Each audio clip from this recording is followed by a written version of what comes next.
भृगशुंग मुनि का भगवान से वरदान प्राप्त करके अपने घर पर लौटना। वशिष्ठ जी कहते हैं, राजन, मैं माघ मास का प्रभाव बतलाता हूँ, सुनो। इसे भक्तिपूर्वक सुनकर मनुष्य सब पापों से मुक्त हो जाता है। प्राचीन रतंतर कल्प के सत्य युग में कुत्स्य नाम के एक ऋषि थे जो ब्रह्मा जी के पुत्र थे।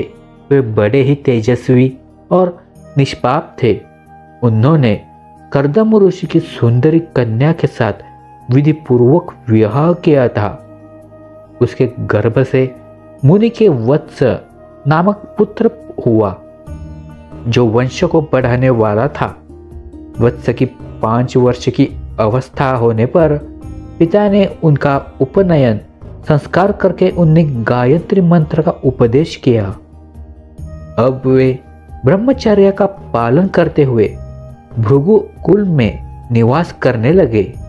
प्रतिदिन प्रातःकाल और सायंकाल अग्निहोत्र तीनों समय स्नान और भिक्षा के अन्न का भोजन करते थे। इंद्रियों को काबू में रखते, काला मृग चर्म धारण करते और स्वाध्याय में संलग्न रहते थे।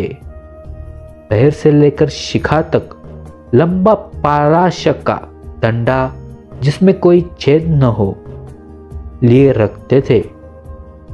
उनके कटी भाग में मुंजी का मेखला शोभा पाती थी। हाथ में सदा कमंडलू धारण करते, स्वच्छ कौपिन पहनते, शुद्ध भाव से रहते और सज्ज यज्ञोपवीत धारण करते थे। उनका मस्तक समिधाओं की भस्म से सुशोभित था। वे सबके नयनों को प्रिय जान पड़ते थे। प्रतिदिन माता पिता गुरु आचार्य अन्यान्य बड़े बूढ़े सन्यासियों तथा ब्राह्मवादियों को प्रणाम करते थे। बुद्धिमान वत्स ब्रह्म यज्ञ में तत्पर रहते और सदा शुभ कर्मों में अनुष्ठान किया करते थे।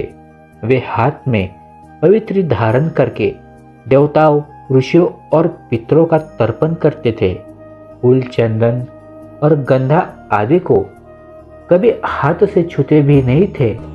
मौन होकर भोजन करते, मधु, पिन्याक और खारा नग नहीं खाते, खड़ाऊ नहीं पहनते थे तथा सवारी पर नहीं चढ़ते, शीशे में मुंह नहीं देखते, दंत धावन, तांबुल और पगड़ी आदि से परहेज रखते थे।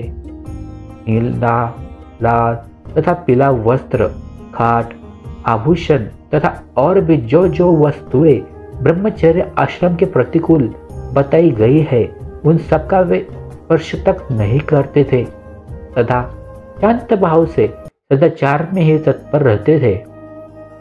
ऐसे आचारवान और विशेषता ब्रह्मचर्य का पालन करने वाले वत्स मुनि सूर्य के मकर राशि पर रहते माघ मास में भक्तिपूर्वक प्रातः स्नान करते थे।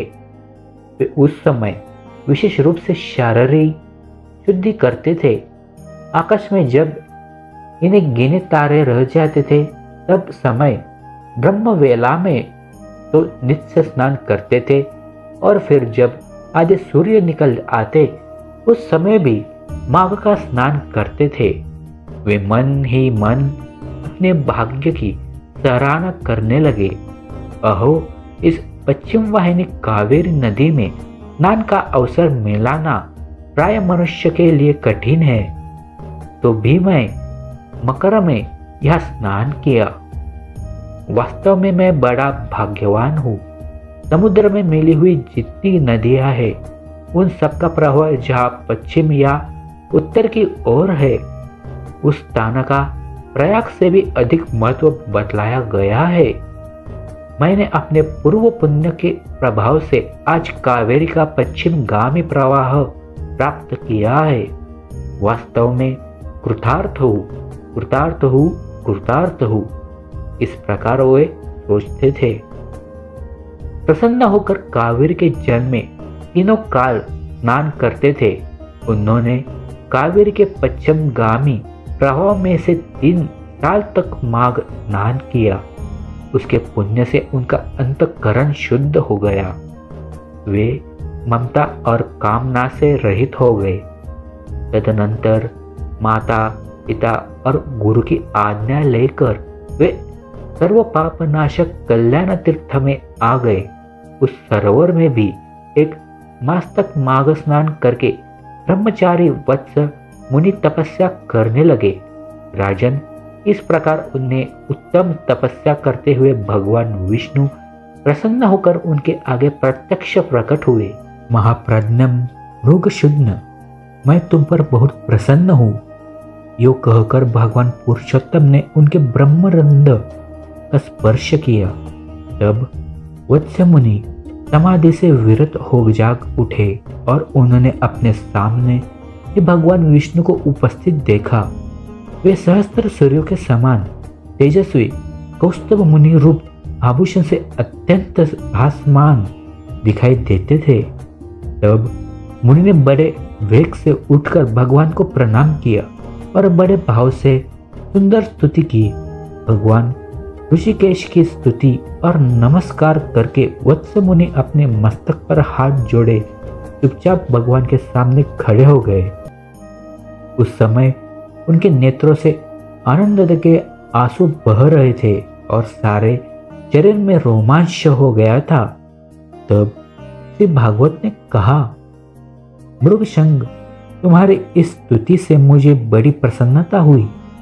माघ मास में इस सरोवर के जल में जो तुमने स्नान और तप किए हैं, इसमें मैं बहुत संतुष्ट हूँ। मुने, तुम निरंतर कष्ट सहते रहते थक गए हो। दक्षिणा सोहित यज्ञ, दान, अन्य नियम तथा यमों के पालन से भी मुझे उतना संतुष्ट नहीं होता जितना माघ के स्नान से होता है। पहले तुम मुझसे वर मांगो, फिर मैं तुम्हें मनोवांछित वस्तु प्रदान करूंगा। मृगशुंड, तुम मेरी प्रसन्नता के लिए मैं जो आज्ञा दूं उसका पालन करो। इस समय तुम्हारे ब्रह्मचर्य से जिस प्रकार ऋषियों को संतोष हुआ है, इसी प्रकार तुम यत्न करके देवताओं को और संतान उत्पन्न करके पितरों को संतुष्ट करो। मेरे संतोष के लिए ये दोनों कार्य तुम्हें सर्वथा करने चाहिए। अगले जन्म में तुम ब्रह्मा जी के पुत्र महाज्ञानी ऋभु नामक जीवमुक्त ब्राह्मण होगे और निधान रूपे वेदांत वाक्य जन्य ज्ञान का उपदेश करेंगे, पुनः परम धाम को प्राप्त होगे। मृगशन्य बोले, देवदेव, संपूर्ण देवताओं द्वारा वंदित जगन्नाथ, आप यहाँ सदा निवास करें और सबको सब प्रकार के भोग प्रदान करते रहे। आप सदा सब जीवों को सब तरह की संपत्ति प्रदान करें। भगवान, यदि मैं आपका कृपा पात्र हूँ तो यही एक वर जिसे निवेदन कर चुका हूँ, देने की कृपा करें। कमल नयन, चरणों में पड़े हुए भक्तों का दुख और करने वाले अच्युत, आप मुझ पर प्रसन्न होइए। शरणागत वत्स, मैं आपकी शरण में आया हूँ। भगवान विष्णु बोले, मृगशुन्य एवं मस्तु, मैं सदा यहाँ निवास करूँगा। जो लोग यहाँ मेरे पूजन करेंगे उन्हें सब प्रकार की संपत्ति हाथ लगेगी। विशेषतः जब सूर्य मकर राशि पर हो, उस समय इस सरोवर में स्नान करने वाले मनुष्य सब पापों से मुक्त होकर मेरे पदम पर को प्राप्त होंगे। युतिपात योग में अयन प्रारंभ होने के दिन संक्रांति के समय, विषु योग में पूर्णिमा और अमावस्या तिथि को तथा चंद्र ग्रहण और सूर्य ग्रहण के अवसर पर यह स्नान करके यथाशक्ति दान देने से और तुम्हारे मुख से निकले हुए इस स्तोत्र का मेरे सामने पाठ करने से मनुष्य मेरे लोक में प्रतिष्ठित होगा।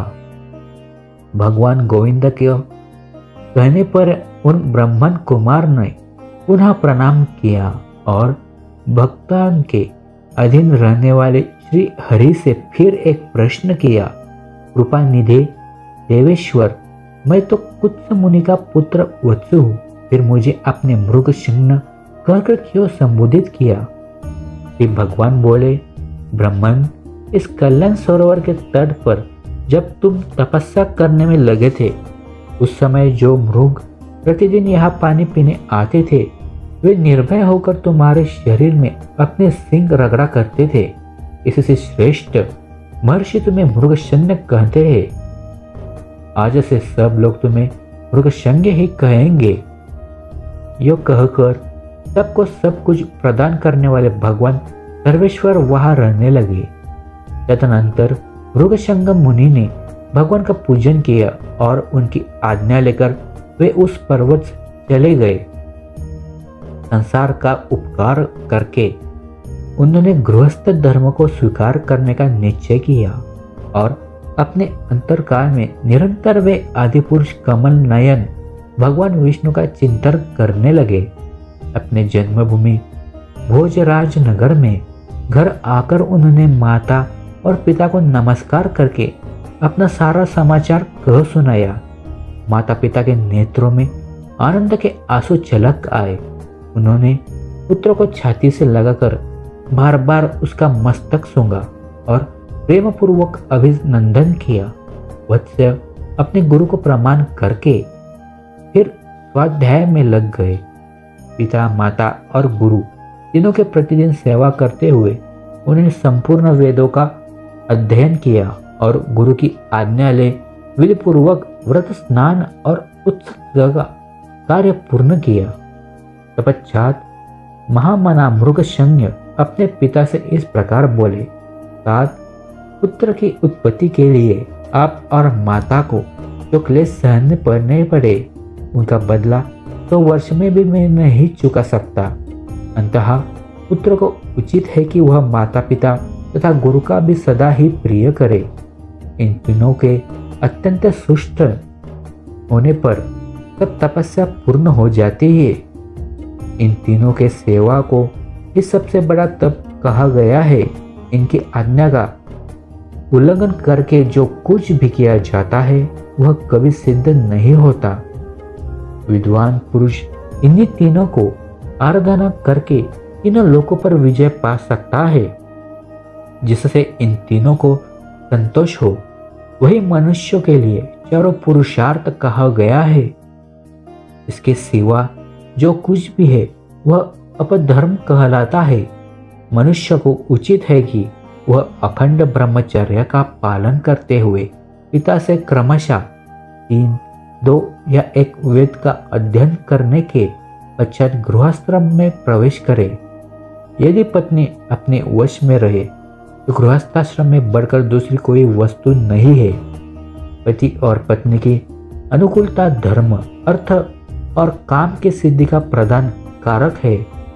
यदि स्त्री अनुकूल हो तो स्वर्ग से क्या लेना है, घर ही स्वर्ग हो जाता है। और यदि पत्नी विपरीत स्वभाव की मिल गई तो नरक में जाने की क्या आवश्यकता है। यही नरक दृश्य उपस्थित हो जाता है। सुख के लिए गृहस्थाश्रम स्वीकार किया जाता है, किंतु वह सुख पत्नी के अधीन है। यदि पत्नी विनयशील हो तो धर्म, अर्थ और काम की प्राप्ति होती है। जो गृह कार्य में चतुर, संतानवती, पतिव्रता, प्रिय वचन बोलने वाली और पति के अधीन रहने वाली है, ऐसी उपरयुक्त गुणों से युक्त नारी स्त्री के रूप में साक्षात लक्ष्मी है। इसलिए अपने समान वर्ण की उत्तम लक्षणों वाली भरिया से विवाह करना चाहिए, जो पिता के गोत्र अथवा माता के तपिन्वक वर्ग में उत्पन्न न हुई हो। जो गृह कार्य में चतुर, संतानवती, प्रतिव्रता, प्रिय वचन बोलने वाली और पति के अधीन रहने वाली है, ऐसी उपरयुक्त गुणों से युक्त नारी स्त्री के रूप में साक्षात लक्ष्मी है। इसके लिए अपने समान वर्ण की उत्तम लक्षणों वाली भार्या से विवाह करना चाहिए। जो पिता के गोत्र अथवा माता के तपिन वर्ग में उत्पन्न नहीं हुई हो, वह स्त्री विवाह के करने योग्य होती है तथा उसी से द्विजम के धर्म की वृद्धि होती है। जिसको कोई रोग न हो, जिसके भाई हो, जो अवस्था और कद में अपने से कुछ छोटी हो, जिसका मुख सौम्य हो तथा जो मधुर भाषण करने वाली हो, ऐसी भार्या के साथ द्विज को विवाह करना चाहिए। जिसका नाम पर्वत, नक्षत्र, वृक्ष, नदी, सर्प, पक्षी तथा नौकरों के नाम पर न रख गया हो, जिसके नाम में कोमलता हो, ऐसी कन्या से बुद्धिमान पुरुषों को विवाह करना चाहिए। इस प्रकार उत्तम लक्षणों की परीक्षा करते ही किसी कन्या के साथ विवाह करना उचित है। उत्तम लक्षण और अच्छे आचरण वाली कन्या पति की आयु बढ़ाती है। अंततः पिताजी, ऐसी भार्या हमें कहाँ मिलेगी? कुत्स ने कहा, परम बुद्धिमान मृगनक्ष, इसके लिए कोई विचार न करो। तुम्हारे जैसे सदाचारी पुरुष के लिए कुछ भी दुर्लभ नहीं है। जो सदाचारहीन, आलसी, माघ स्नान न करने वाले, अतिथि पूजा से दूर रहने वाले, एकादशी को उपवास न करने वाले, महादेव जी की भक्ति से शून्य, माता पिता में भक्ति न रखने वाले, गुरु को संतोष न देने वाले, गौ की सेवाएं विमुख, ब्राह्मणों का हित न चाहने वाले, यज्ञ होम न और श्रद्धा न करने वाले, दूसरों को न देकर अकेले ही खाने वाले, दान धर्म और शील से रहित तथा अग्निहोत्र न करके भोजन करने वाले ऐसे लोग, वैसी स्त्रियां दुर्लभ है। बेटा, प्रातःकाल स्नान करने पर माघ का महीना विद्या, निर्मल कीर्ति, आरोग्य, आयु, अक्षय धन, समस्त पापों से मुक्ति तथा इंद्रलोक प्रदान करता है। बेटा, माघ मास सौभाग्य, सदाचार, संतान वृद्धि, संसंग, सत्य, उदार भाव, ख्याति, धूर्ता और बल सब कुछ देता है। कहाँ तक गिनाओ, वह क्या क्या नहीं देता। पुण्यात्मक कमल के समान नेत्र वाले भगवान विष्णु माघ स्नान करने से तुम पर बहुत प्रसन्न है। विष्णु जी कहते हैं, राजन, पिता के ये सत्य वचन सुनकर मृगशन्य मुनि ही मन बहुत प्रसन्न हुआ। उन्होंने पिता के चरणों में मस्तक झुकाकर पुनः प्रणाम किया और दिन रात वे अपने हृदय में श्री हरि का ही चिंतन करने लगे।